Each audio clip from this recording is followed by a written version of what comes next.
Thanks for joining our video presentation today as we go through the retirement process with you. You've probably heard friends or other co-workers who have gone through it before where they notify their supervisor their intent to retire, they get appointed a counselor and what they call a benefits commencement date. And that counselor will probably let you know they're going to send you a package. The package usually takes anywhere from 2 to 6 weeks, maybe longer depending on what's going on. But when you get the package, that's when the work that needs to be done. And I've got a copy of an old sample package here. It's about 48 pages. I counted beforehand. And it's a lot of information here. But you don't have to send all 48 pages, and that's usually when we get involved. James has a copy of that. So there's a lot of information in it, but these are the 8 pages that you will end up sending back to them to make the elections that you choose. And we're going to take a minute just to go through those pages with you. Situations vary. Some people are married, single, and you might have a few different pages than others. But we're going to take a look at just a general situation to help you get a preview to what that's going to look like. Okay, now we're looking at the pension election form. You can see that highlighted in yellow. Now keep in mind, some of these pages are going to be hard to read, and we're really not trying to get you to read the entire page word for word. You'll want to do that on your own time, certainly. But this will help you just the big picture look at things. So I'll try to scroll in a little bit and help us look at where they list what you need to know on this introductory page. And what you'll see here, probably something you're very familiar with, but your basic pension benefits is 100% here at age 60, but at 75% at age 55, and that increases in 5% intervals over the years. You're presumably already pretty familiar with that before you get to this point, but I just wanted to show that to you.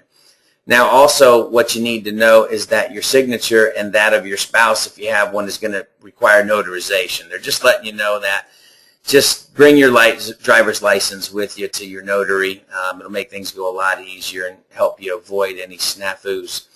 Now on the next page you have your benefit pension election, and I'm going to try to scroll up here for you to see this.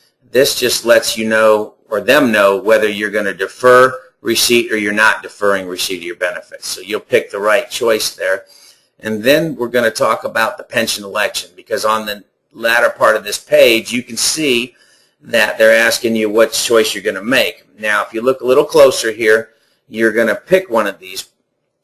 The choice depends on you and your family.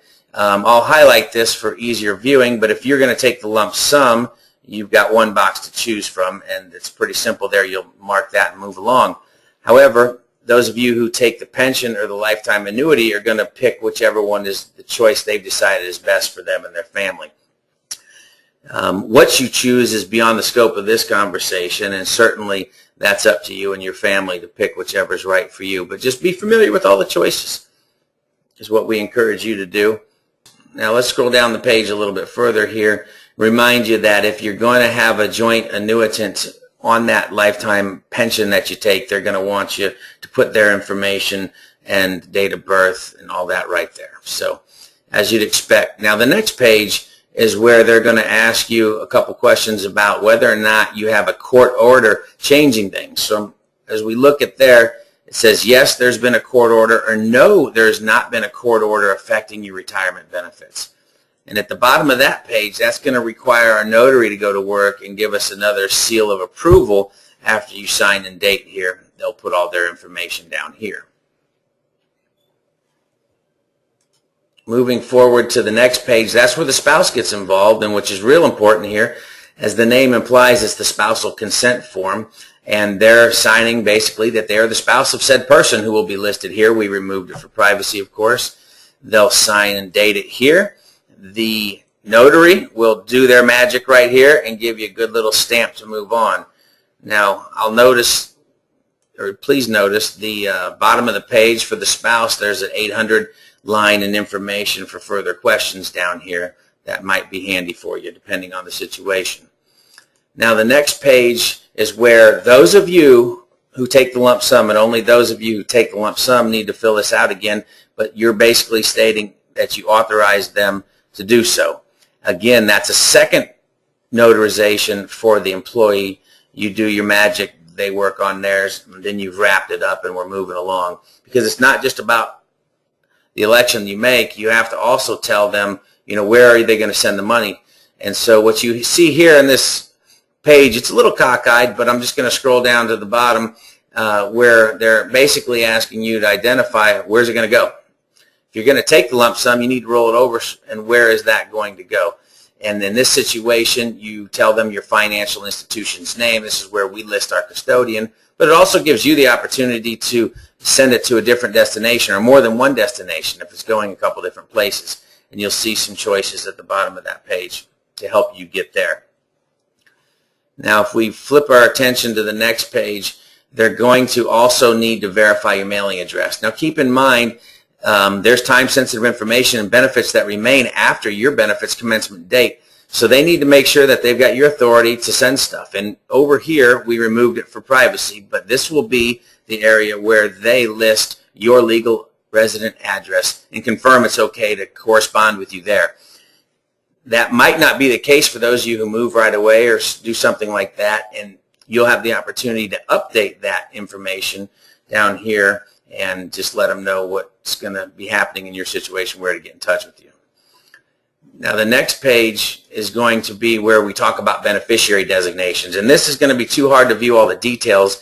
You'll read this, and you've probably filled this out before. You may or may not remember it because on record they've had for a long time what happens if you die. Now, I'll zip in here for a second just so you can see it, because there's different choices, and everybody has a different choice that's right for them.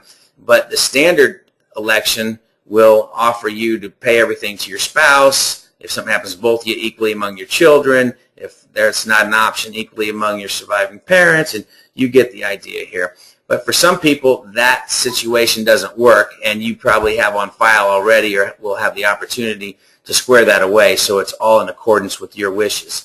And down here, they're going to ask you to select that that's the way you want it for your benefits and the remaining plans that are there, because there's a lot of life insurance that's part of your situation that's beyond the scope of what we're doing today. But that's your standard beneficiary designation. You'll sign it, and you'll see down here, I'll highlight this, but after your signature will come a witness signature and date as well. Now, last but not least, for what we're looking at is your health and medical benefits. I mean, most people wonder, wait a minute, make sure that this doesn't fall through the cracks, and probably the easiest way for you to make sure that doesn't happen is that you fill out a direct debit authorization form and follow up to make sure it happens. That will allow them to direct debit from your bank account to pay for your benefits, and that's real important to everybody. Every once in a while, you're going to have a senior moment maybe, or you'll be on a trip around the world, or something that will happen where if you were subject to having to write a check every month, it might slip through the cracks. So we encourage you to consider that option. You'll fill out your personal information at the bottom, and over here you see that it's just like any direct draft. They're going to have your routing number. And of course, what I didn't show you on this page was there's another one that asks you where you put your voided check. But you put all that together, you send it in, then you're one step closer to keeping your benefits with a lot less hassle. We certainly hope this helps. There's more to the process than just these forms. Again, we encourage you to read and understand every piece of that package. It's about 40 to 50 pages.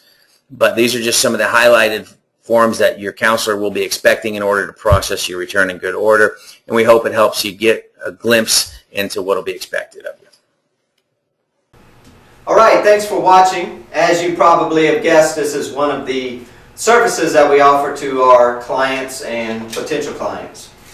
Yes, you probably guessed the retirement process is far more than just this one item, but we wanted to drill down into it and hopefully it helped. The process itself, again, much larger, and our clients who want to use us, we typically take you from A to Z through the entire process. Perhaps on the next video we'll talk about the savings plan distribution process. That's something entirely different that happens after your retirement benefits commencement date. So until then, we appreciate you viewing. Take care and be well.